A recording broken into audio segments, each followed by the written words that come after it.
Welcome class 8। हम लोग पिछले क्लास में काफी दिन हो गया पढ़ाए हुए, लेकिन पिछले क्लास में हम लोगों ने क्रॉप प्रोडक्शन एंड मैनेजमेंट पढ़ा था।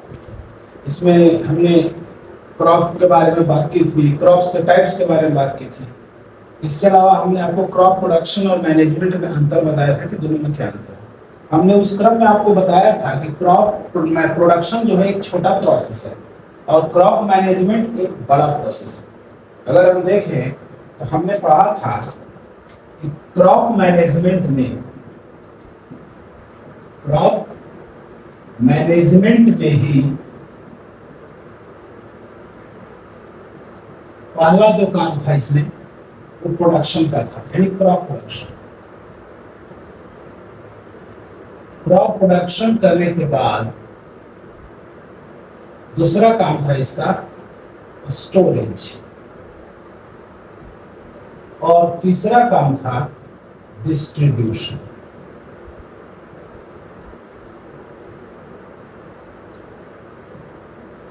क्रॉप मैनेजमेंट का हिंदी हमने आपको बताया था फसल प्रबंधन।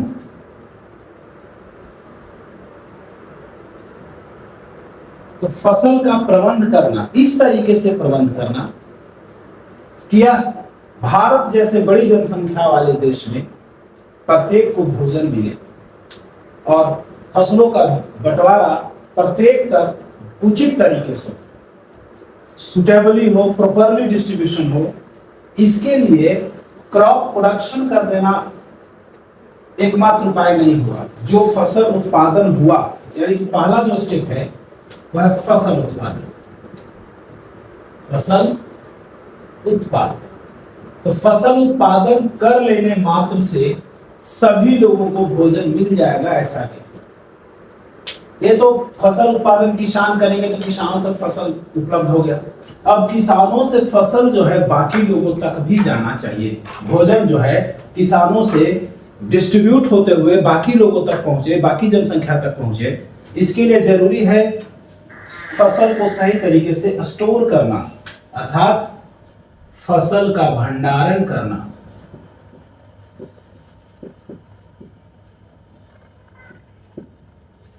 और भंडारण होने के बाद फिर आगे है फसल का वितरण करना, बंटवारा करना। तो इतने सारे काम हम पढ़ेंगे इस चैप्टर में। हम लोग फसल उत्पादन भी देखेंगे, फसल का स्टोरेज यानी भंडारण भी देखेंगे। भंडारण में नट 12 शायद होगा, आप किताब से संपर्क कर लीजिएगा, हालांकि हमें तो लगता है कि 12 नहीं होगा। और डिस्ट्रीब्यूशन यानी फसल का वितरण करना। तो ये तीन प्रोसेस हैं जो क्रॉप मैनेजमेंट या फसल प्रबंधन में शामिल हैं। इन तीनों प्रोसेस के बिना क्रॉप मैनेजमेंट संभव नहीं है। तो आप देख पा रहे हैं कि क्रॉप प्रोडक्शन यानी फसल उत्पादन जो है फसल प्रबंधन का यानी क्रॉप मैनेजमेंट का एक छोटा सा पार्ट है, कंप्लीट प्रोसेस नहीं है। लेकिन क्रॉप प्रोडक्शन में भी बहुत सारे प्रैक्टिसेस है। क्रॉप प्रोडक्शन को हम कहते हैं प्रैक्टिसेस, क्रॉप प्रैक्टिसेस भी कहते हैं। यानी फसल उत्पादन के लिए कौन कौन सी प्रक्रिया हम अपनाते हैं। तो उत्पादन की प्रक्रिया आप इस चैप्टर में पढ़ेंगे, और स्टोरेज के बारे में भी थोड़ा बहुत आप पढ़ेंगे, और डिस्ट्रीब्यूशन के बारे में आपको नहीं पढ़ना है, लेकिन मैं आपको बात करूंगा, इसके बारे में थोड़ा बहुत आइडिया दूंगा। तो आइए सबसे पहले हम लोग क्रॉप प्रोडक्शन के बारे में देखते हैं। सो अगर हम बात करें क्रॉप प्रोडक्शन का, तो क्रॉप प्रोडक्शन को हम लोग क्रॉप प्रैक्टिसेस भी कहते हैं।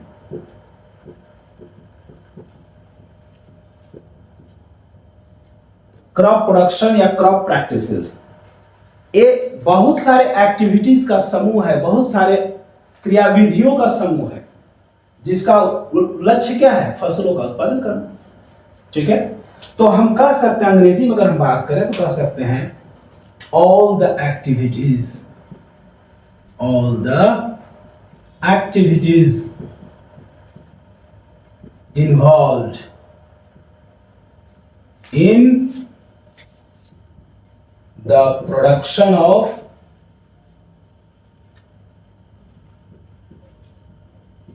crops.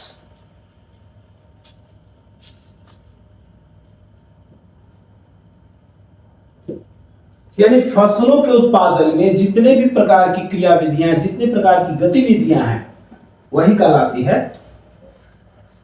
Crop production. तो all the activities involve in the production of crops are called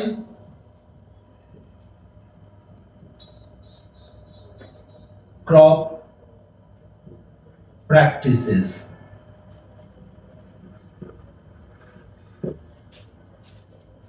ठीक है, और एक कंप्लीट प्रोसेस को हम क्रॉप प्रोडक्शन कहते हैं। तो क्रॉप प्रोडक्शन में बहुत सारे प्रैक्टिसेस की जाती है जिन्हें हम क्रॉप प्रैक्टिसेस कहते हैं, और क्रॉप प्रैक्टिसेस का परिभाषा ये हो गया, all the activities involved in the production of crops are called crop practices.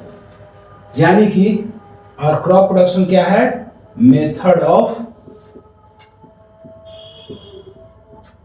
Growing crops, growing crops, यानी क्रॉप प्रोडक्शन का परिभाषा क्या है? मेथड्स ऑफ ग्रोइंग क्रॉप्स, यानी फसल उत्पादन की विधि, फसल को उत्पन्न करने की विधि, ये कहलाती है क्रॉप प्रोडक्शन।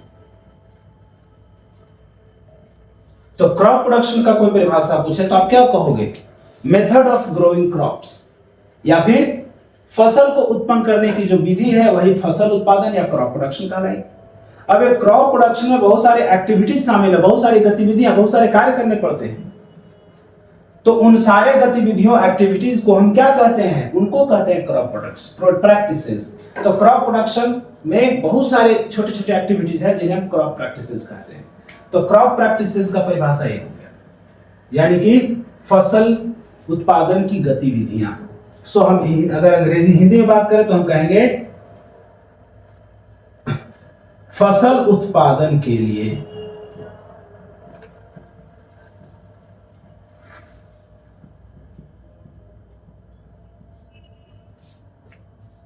या फसल उत्पादन में शामिल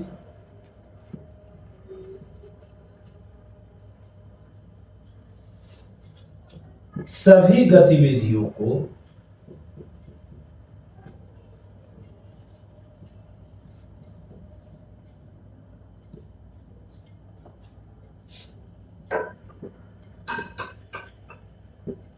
फसल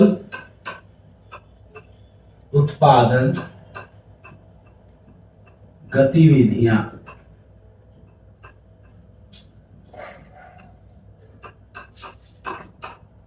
यानी क्रॉप प्रैक्टिसेस कहा जाता है। तो यहां तक आपको याद रखना है।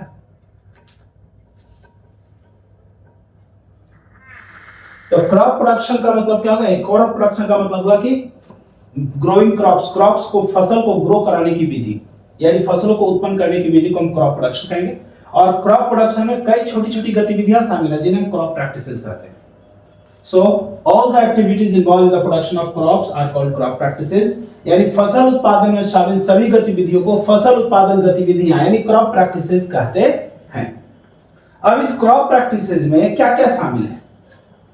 तो क्रॉप प्रैक्टिसेस अगर देखा जाए, इसमें छोटी छोटी कई गतिविधियां शामिल है। Crop activity practices involves, crop practices में शामिल है, इन्वॉल्व माने शामिल है। क्या क्या शामिल है? तो पहला जो शामिल है वो है preparation of soil, preparation of soil यानी मिट्टी तैयार करना, मिट्टी तैयार करना। इसके बाद दूसरा जो काम है वो है selection of seeds, selection of seeds. अब आप फसल बोने जा रहे हैं तो बीज बोएंगे, तो बीजों का चयन कैसे करें? तो दूसरा प्रोसेस है बीजों का चयन कर लेने के बाद अब क्या करेंगे? सोइंग करेंगे। सोइंग मतलब बुआई, बीजों को बोने की प्रक्रिया, बुआई।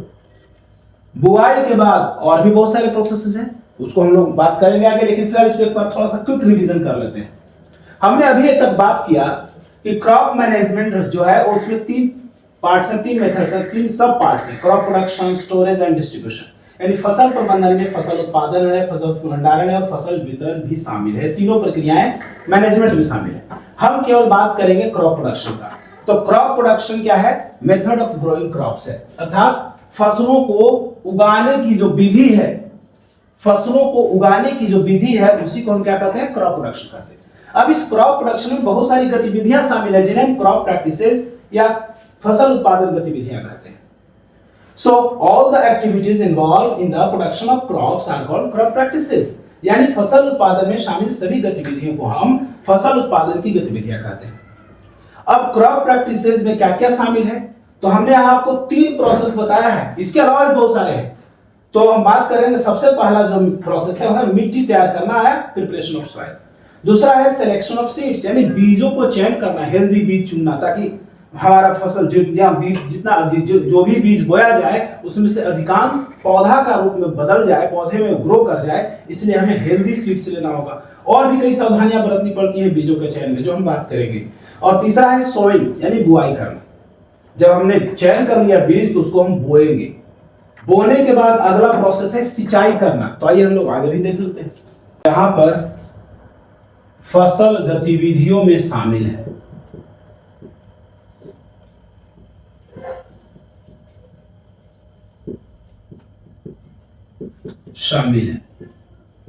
तो फसल गतिविधियों में क्या क्या शामिल, इसका हिंदी हो गया क्रॉप प्रैक्टिसेस इन्वॉल्व्स। तो फसल की गतिविधियों में शामिल है, पहला प्रोसेस क्या शामिल है? मिट्टी तैयार करना। दूसरा सिलेक्शन ऑफ सीड्स, तीसरा सोइंग, चौथा प्रोसेस जो है उसका नाम है इरिगेशन, सिंचाई।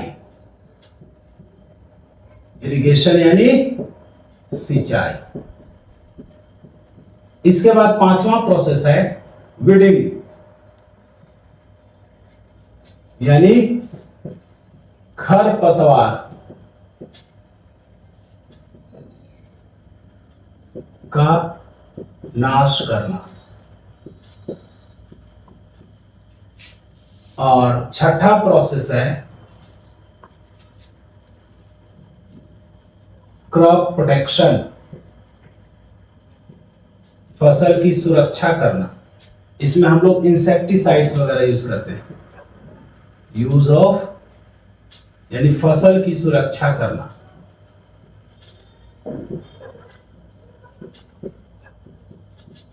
गाय मवेशियों से सुरक्षा करते हैं और कीड़ों मकोड़ों से, अब कीटाणुओं से सुरक्षा करते हैं, इसके लिए इंसेक्टिसाइड्स वगैरह डालते हैं। और 7वां प्रोसेस है मैन्यूरिंग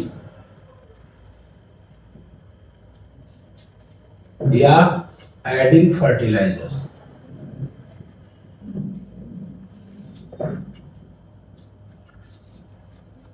यानी खाद का उपयोग करना।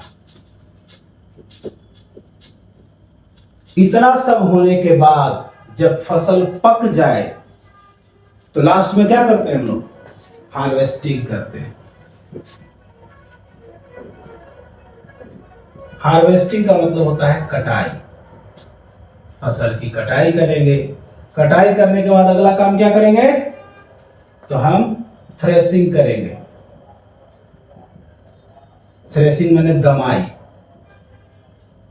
यानी दौनी करते हैं हम लोग, दमते हैं गायों के द्वारा, यानी मवेशियों के द्वारा या ट्रैक्टर के द्वारा, जिससे अनाज को अलग करते हैं और घास उसको अलग कर देते हैं। दवाई के बाद 10वां है उसाई, विनोविंग। उसाएंगे ताकि भूसा जो है अनाज से अलग हो जाए, उसाई। इसके बाद 11वां काम है स्टोरेज। स्टोरेज का मतलब होता है भाई भंडारण। ये सब प्रोसेसेस है। तो क्या क्या प्रोसेस हमने पढ़ा? प्रिपरेशन ऑफ सॉइल यानी कि फर्स्ट मिट्टी तैयार करना, सिलेक्शन ऑफ सीड्स बीजों का चयन, सॉइल यानी बुआई करना, इरिगेशन सिंचाई करना, वीडिंग मतलब खरपतवार नाश करना, क्रॉप प्रोडक्शन में फसलों की सुरक्षा करना, मवेशियों से सुरक्षा करना या कीटाणुओं से सुरक्षा करना या रोगों से सुरक्षा करना। इसके अलावा कीड़े मकोड़े से सुरक्षा करना, कीट पतंगों से सुरक्षा करना। मैन्योरिंग एडिंग फर्टिलाइजर्स, या तो हम खाद का प्रयोग करेंगे या उर्वरक का प्रयोग करेंगे। खादों और उर्वरकों, खादों ऑब्लिक उर्वरकों, यहाँ दोनों लिखिएगा, खादों या उर्वरकों का प्रयोग, खादों या उर्वरकों का प्रयोग करना। हार्वेस्टिंग यानी कटाई करना, थ्रेशिंग यानी दमाई करना, दमना। इसके बाद होता है विनोइंग यानी उसाई करना, स्टोरेज यानी भंडारण। ये सब प्रोसेसेस हैं जिनके बारे में हम लोग इस चैप्टर में पढ़ेंगे। तो आइए सबसे पहले हम लोग प्रिपरेशन ऑफ सॉइल देखते हैं। तो सबसे पहला प्रोसेस है प्रिपरेशन ऑफ सॉइल, यानी मिट्टी तैयार करना।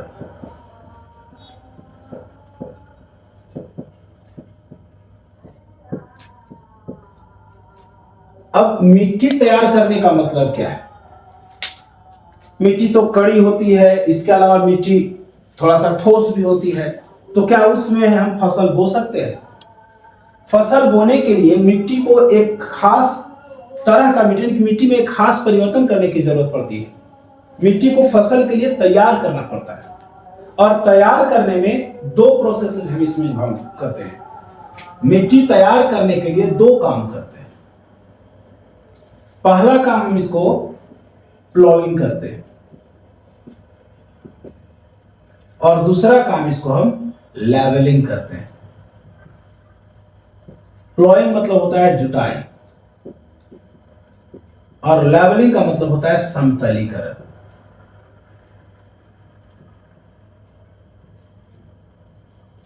समतलीकरण।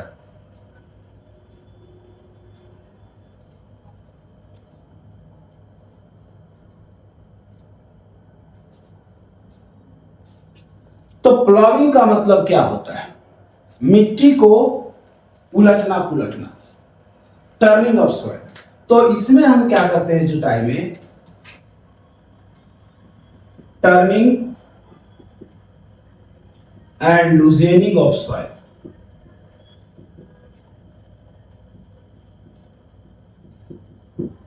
यानी मिट्टी को उलटना पुलटना, और जब मिट्टी को उलटते पुलटते हैं तो थोड़ा सा लूज हो जाता है, ढीला ढाला हो जाता है, जिसमें आसानी से कोई चीज धंस सकता है। और समतलीकरण करना का मतलब होता है प्लेन करना, ऊपर से समतल। गड्ढा वगैरह इस मिट्टी में है, जैसे जुताई करेंगे उल्टे पुलटेंगे तो कहीं गड्ढा हो जाएगा और कहीं ऊंचा हो जाएगा, तो उसको हम क्या करेंगे? समतल कर देंगे। तो यहां हो जाएगा, यहां पर क्या करेंगे?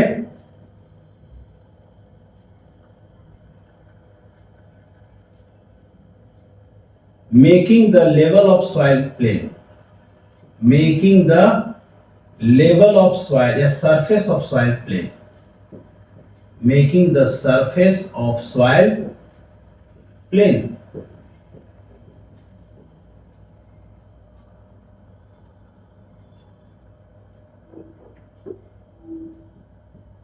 प्लेन यानी कि इसमें हम क्या करते हैं? मिट्टी के सतह को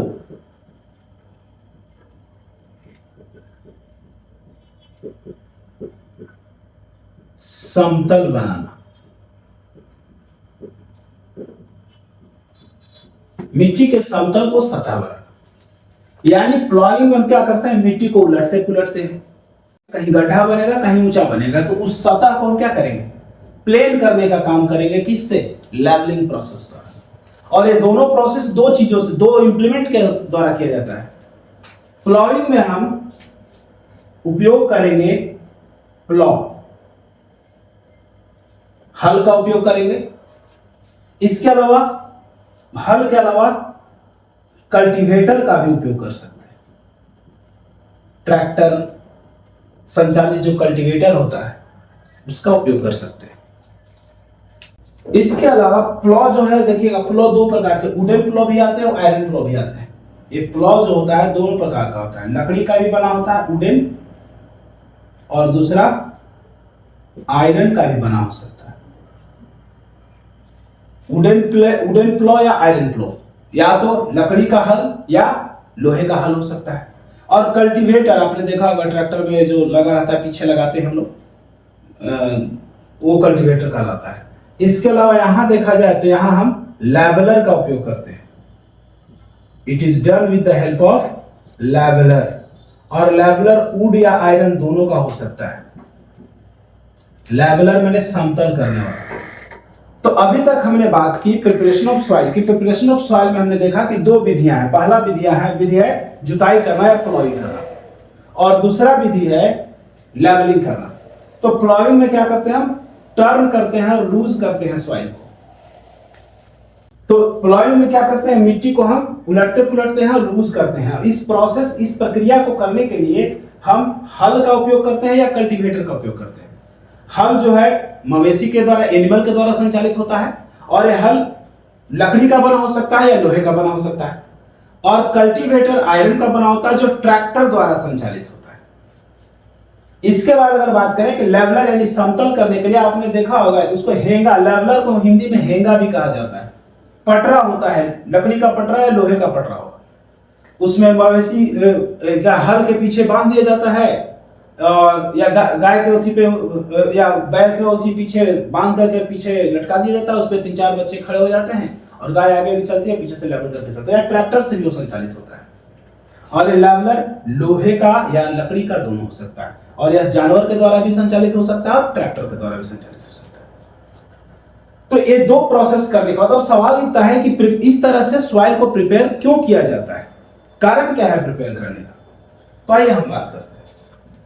तो सबसे पहले हम प्लॉविंग के बेनिफिट्स को देखेंगे, आखिर प्लॉ करने से मिट्टी किस प्रकार से फसलों के लिए फायदेमंद हो जाती है। तो आगे हम लोग बात करते हैं कि प्लॉविंग का क्या बेनिफिट्स है। Benefits of प्लॉविंग।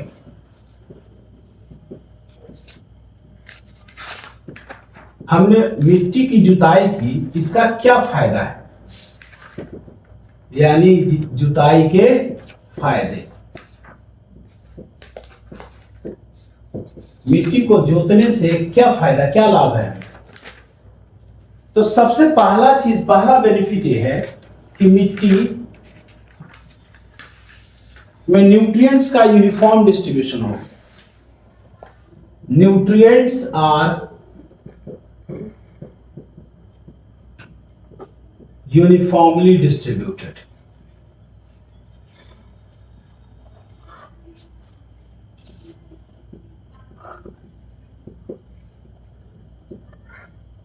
आपने देखा होगा कि जब हम फसल उपजाते हैं किसी मिट्टी में, तो ऊपर के सतह से पौधे क्या करते हैं, पोषक तत्व लेते हैं।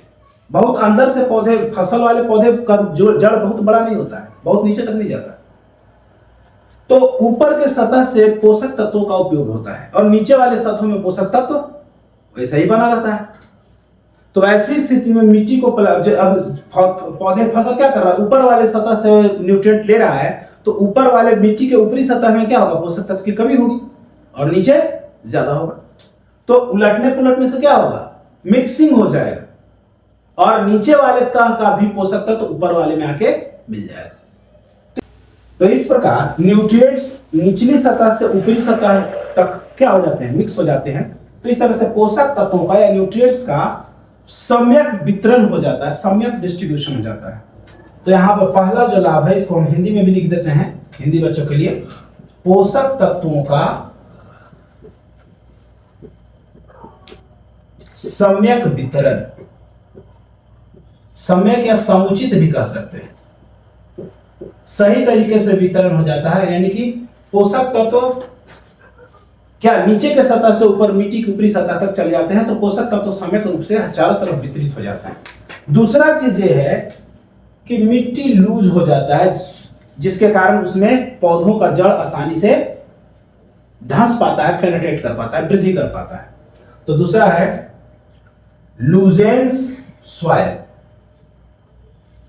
मिट्टी को भुरभुरा बनाता है, हल्का फुल्का कर देता है, so that roots penetrate easily.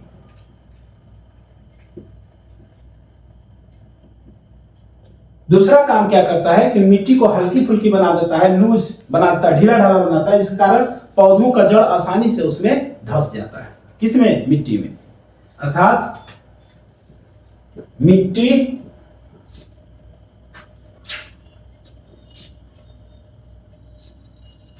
ढीली ढाली हो जाती है,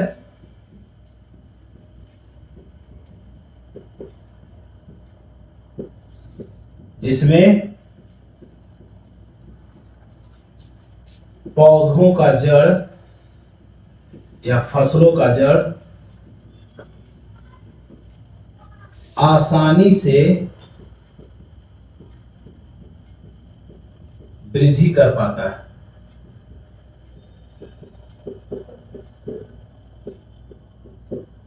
और तीसरा जो फायदा है प्लाविंग का,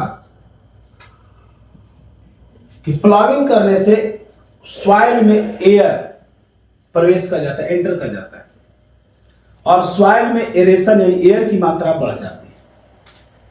तो इंक्रीजेज एरेशन, जुताई करने से हवा, वायवीयता, सॉइल में एरेशन बढ़ जाता है। Increases aeration in soil, air की मात्रा, which help seeds and roots to germinate and grow, which helps seeds to germinate, seeds to germinate and roots to grow।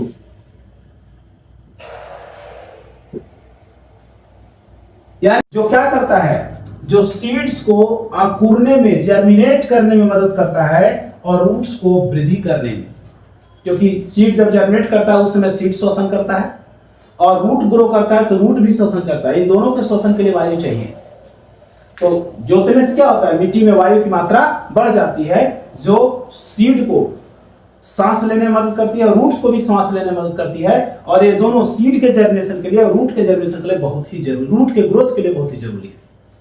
तो हिंदी में बात करें तो कहेंगे इससे मिट्टी की वायवीयता, मिट्टी की वायवीयता, वायवीयता का मतलब है, या वायवीयता का मतलब वायु की मात्रा,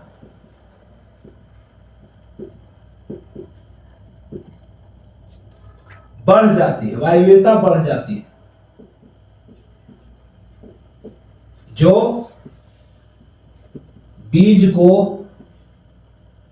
बीजों को अंकुरने में, बीजों को अंकुरने में, बीजों के अंकुरण में एवं जड़ों के वृद्धि में मदद करता है, जड़ों की वृद्धि में मदद करता है।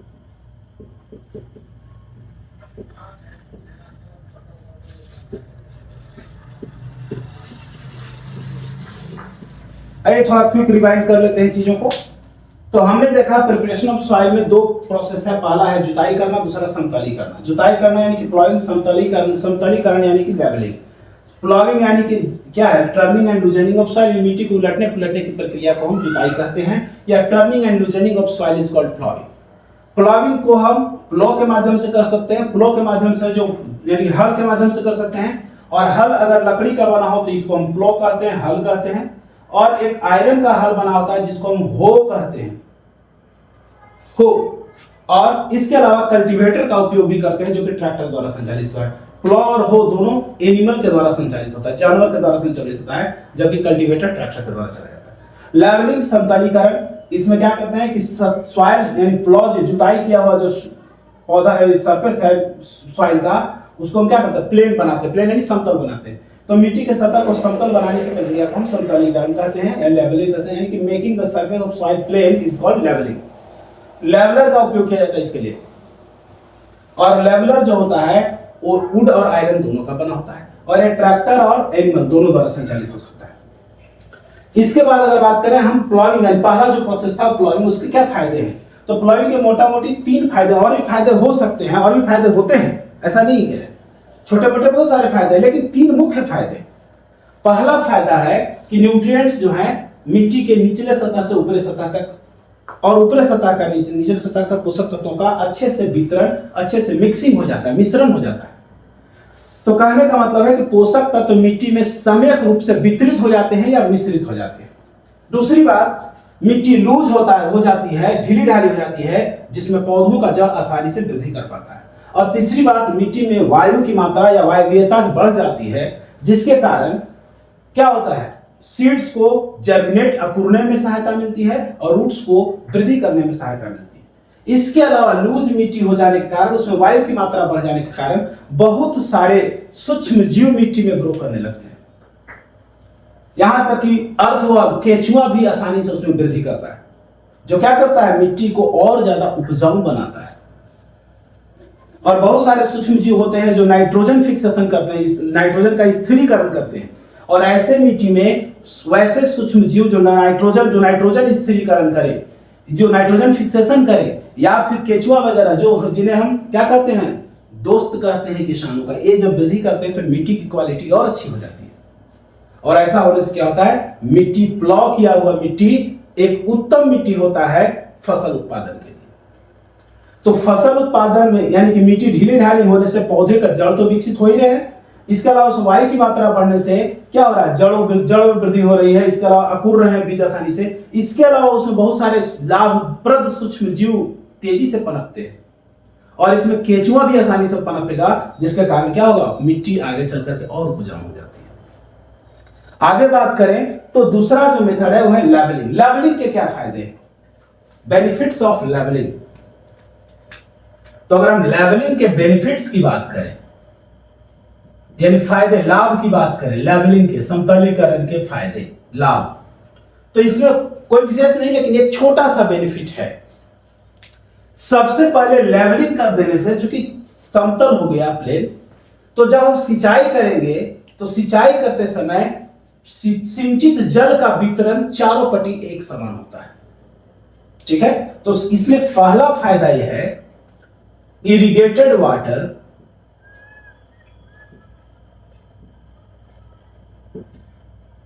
डिस्ट्रीब्यूटेड यूनिफॉर्मली, और यही एकमात्र फायदा है, यूनिफॉर्मली।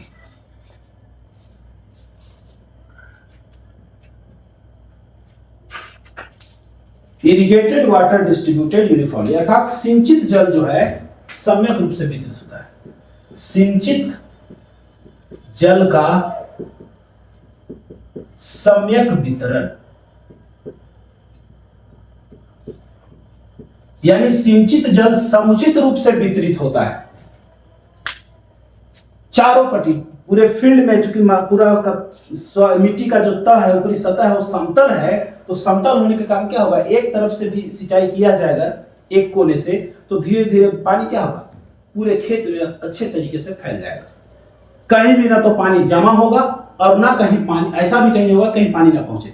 अर्थात खेत के या क्षेत्र के यानी फील्ड के, यानी कि जिसमें हम फसल उत्पादन कर रहे हैं, उस जमीन पे क्या होगा, जल का वितरण चारों तरफ हो जाएगा और बराबर रूप से होगा। ना तो कहीं जल जमा होगा और ना कहीं जल, ऐसा भी कोई जगह नहीं मिलेगा खेत में जहां से जल पहुंचे ही नहीं, क्योंकि जल जमाव और जल न पहुंचने, अगर कहीं सूखा रह गया, फील्ड का कोई भी हिस्सा अगर सूखा रह गया तो उसमें बोया हुआ बीज अकुरेगा नहीं, और अगर कहीं पानी बहुत ज्यादा जमा हो गया, जल जमा हो गया, तो वहां जो आपने बीज बोया होगा, तो वहां जल जमा होने के कारण क्या होगा, जल मिट्टी के अंदर घुस जाएगा आसानी से और बहुत जल क्या उसके अंदर की हवा निकल जाएगी बाहर, यानी कि जो एरेशन हुआ था, वायवीयता हुई थी जोतने से, वो खत्म हो जाएगी।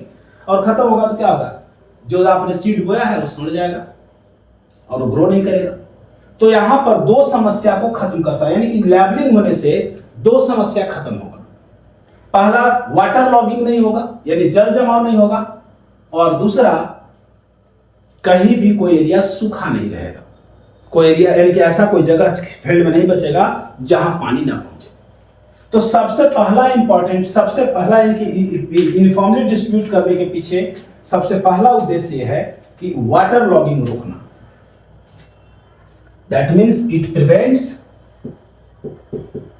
Prevents water logging.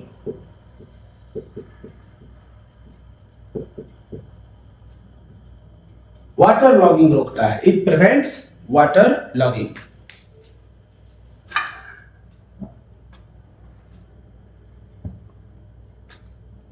It prevents water logging, it prevents water logging, यानी कि यह जल जमाव को रोकता है।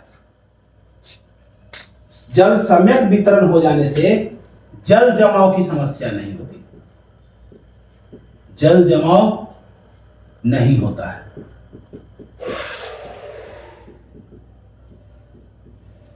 वाटर लॉगिंग का मतलब होता है जल जमाव।